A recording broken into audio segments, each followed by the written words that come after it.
He had a cut-off point. As soon as he was tired, that was it, I knew it was going to come. Like a psychotic behaviour, he would turn, and I knew that I'd be walking on eggshells. Closing a door could make him go mad, and it was nothing I could do to predict that. Scared to fall asleep, because if I fell asleep and made any noise, if I snored or if I moved, then I would get hit. We were all put into hospital at one point or another. I had boiling water poured over me, I've had almost run over. It still left me quite impacted, like I still can't sleep, I still take tablets to help me sleep. You end up thinking, I don't care anymore, you can hit me, do what you want. The guilt is awful. You're there thinking, why did I have a child with this person? I'm going to mess up my child's life like I messed up my own. Domestic abuse is one of the greatest hidden shames of our society today. According to the British Crime Survey, 2 women are killed at the hands of a violent partner every single week in Britain. 1 in 4 people become victims of domestic abuse at some stage in their lives. Now that could be physical, emotional or sexual abuse, withholding money or even using children to control the victim. Domestic abuse is a non-respecter of race or creed. It exists in the homes of the wealthy and the deprived. Men can be victims of domestic abuse too, but the majority tend to be women. Children in a home where there's domestic abuse are always the victims of its devastating effects. Bristol City Council has undertaken a pilot project looking at the needs of parents and carers who experience domestic abuse and the services available to them. Through the National Parenting Implementation Project, Bristol, with the help of the DCSF, are working to develop parenting support services. In particular, provide support for parents and carers who are experiencing domestic abuse and violence. Through consultation with service providers and service users, the project produced a guide to assist other local authorities with their planning and redesigning of parenting support services. This film will convey the project's key findings and recommendations for local authorities attempting similar work. To get an idea of the size of the problem, we have to look at its financial cost. It's estimated that domestic abuse costs Bristol £49 million each year. The emotional cost and the cost of families and children, though, is far greater. 7,000 cases are reported to the police in Bristol each year, but according to the British Crime Survey, it's nearer 26,000 actual cases. It's not just women who are the victims. Most occurrences of domestic abuse are committed in the same or next room as children. 40% of children on the at-risk register are living with domestic abuse on a daily basis, and less than 5% of all reported crimes lead to a conviction. Victims will stay with the perpetrator because of fear, dependency, practical issues, and children, and they have the highest rate of repeat victimisation of all crimes.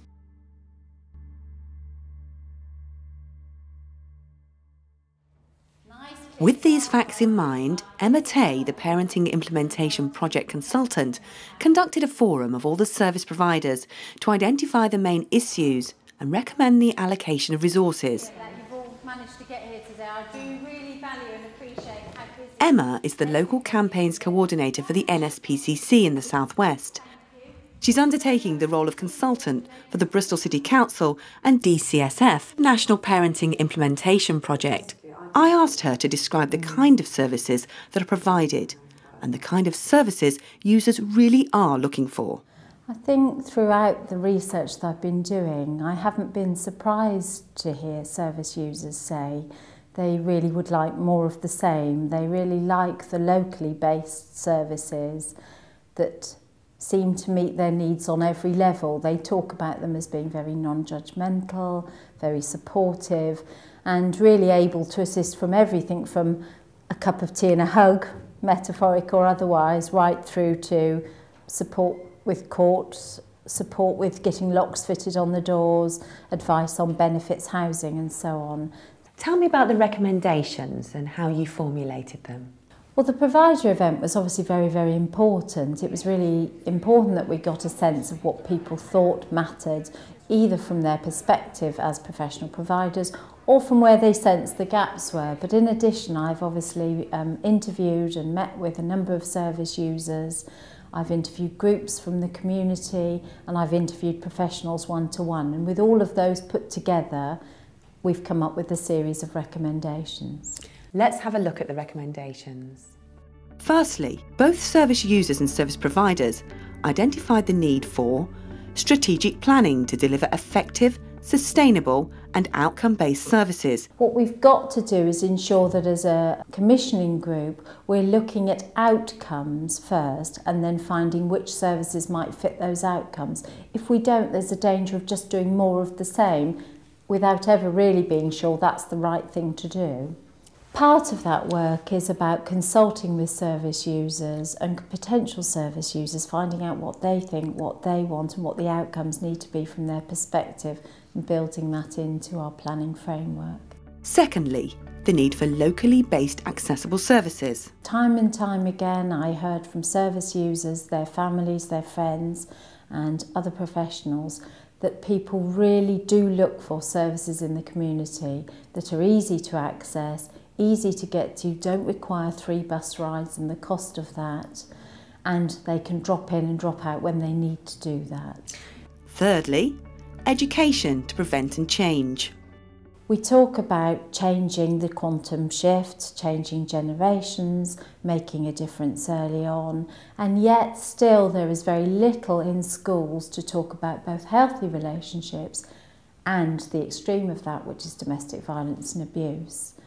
Young people themselves, lots of professionals, lots of people who've been in domestically violent relationships talk about you have to do something with young people. You have to get in early, talk about healthy relationships, talk about positive relationships as they become older. And let's not forget, lots and lots of young people are in violent relationships themselves, in peer relationships, as well as living with domestic violence and abuse.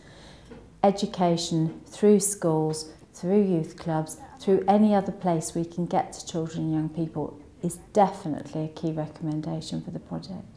Fourthly, specialist services for children and young people. There is some really brilliant work going on that supports children and young people experiencing domestic violence and abuse. But it's very underfunded and there just isn't enough of it. There are specialist agencies, the domestic violence agencies, there are specialist schools counsellors, and there are the CAMS team, and many other agencies who offer bits of support. But again, this came up from a variety of people consulted in the project, service users themselves, children and young people, and professionals. We have to have a spectrum of services to support children and young people, and we have to think adult, think child. If there's domestic violence and abuse going on at home, that will undoubtedly affect children and young people's ability to achieve the outcomes from the Every Child Matters agenda. So if we have specialist services from perhaps at one end, early intervention, early listening services, through to the other end of the spectrum about post-therapeutic work, work for much more damaged children, and the general awareness raising and consciousness raising that we've talked about in schools, I think that that would be a great help, and that view's backed up by everybody I talked with in the project. The fifth proposal was to initiate interventions to change and challenge gender and perpetrator behaviour. This is a moot point for many. About half the women I interviewed as survivors took the view that perpetrators will never change. About half took the view that there needs to be more done to support perpetrators and to look at gender identity in order to enable change. Outside of that group, I would say almost without exception, professionals and other people I consulted as part of the project felt that gender and perpetrator programmes were useful and certainly essential in some cases. There's a range of views about it. Lots and lots of people talked about men finding it difficult to express emotions, not being encouraged at an early age to talk about anger, sadness, frustration, disappointment.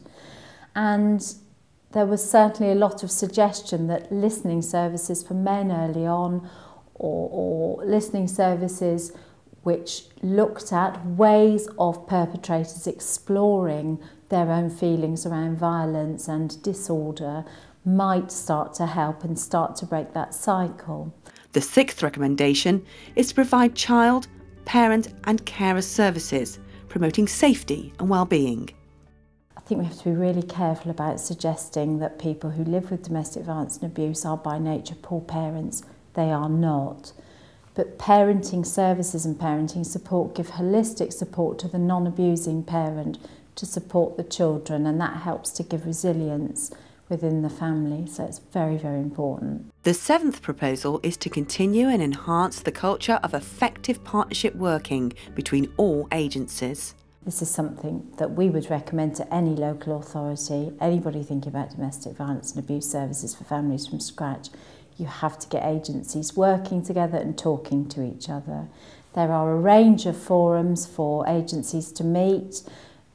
In Bristol, it's the Bristol Domestic Abuse Forum and the various subgroups and strategy groups that go with it. And then there are also the MARACs and the CAF panel. So on one level, you've got the strategic overview coming from the centre, and that will be the multi-agency domestic violence forums. And then you've got the multi-agency working forums out in the community who are looking at the specific families affected by domestic violence and abuse.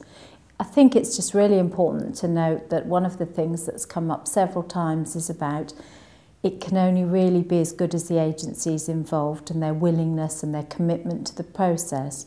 We've seen very good examples of that here.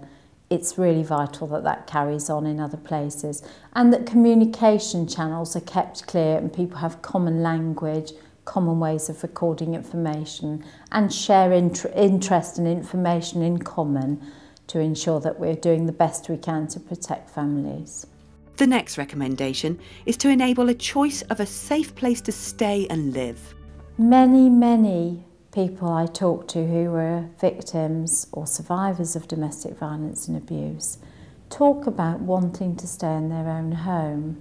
They talk about the importance of being close to their family, their friends, their neighbourhoods, the connections that they've possibly got in local domestic violence and abuse services, and feel understandably a huge sense of frustration at having to move out of area to a different house, uprooting their children, losing their support network.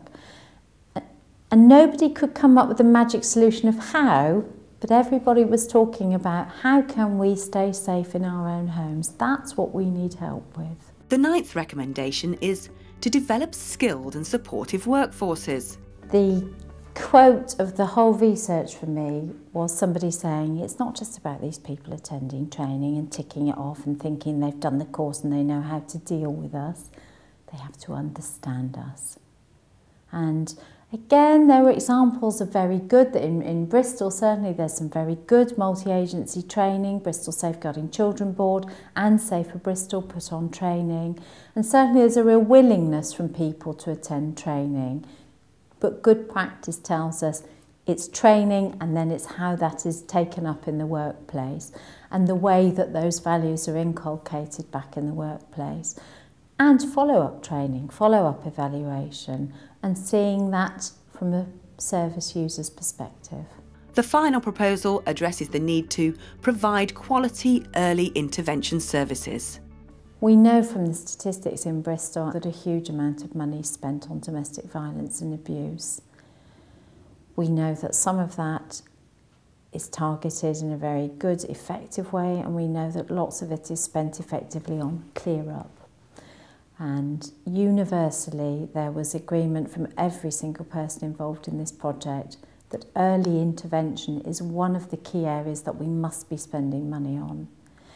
Again, we need to consult service users, we need to consult the children, we need to consult communities about what good, effective early intervention feels like, might look like, where it might be located.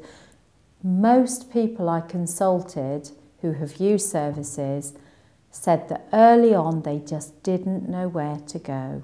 They didn't know what their range of opportunities were, they didn't know what their options were, And actually, when you take into account the isolated nature of domestic violence and abuse, that's another hurdle. Local authorities have a duty to meet the needs of individuals and families affected by domestic abuse. It affects 1 in 4 of us during our lives, and its impact on well-being, achievement and self-esteem are huge. The project has identified key recommendations for local authorities and commissioners to see how they might better meet the needs of those whose lives have been affected by domestic abuse. It's vital that we challenge our services and the way they are resourced. And we don't just focus on cleaning up, but we get to the heart of preventative work and early intervention and listen to what our service users desperately need. Being ashamed of what's happening in your life. A lot of women don't tell anyone. And unless you feel that the confidentiality is there with someone and, you know, someone's got the right knowledge and know how to help you, you won't open up to them.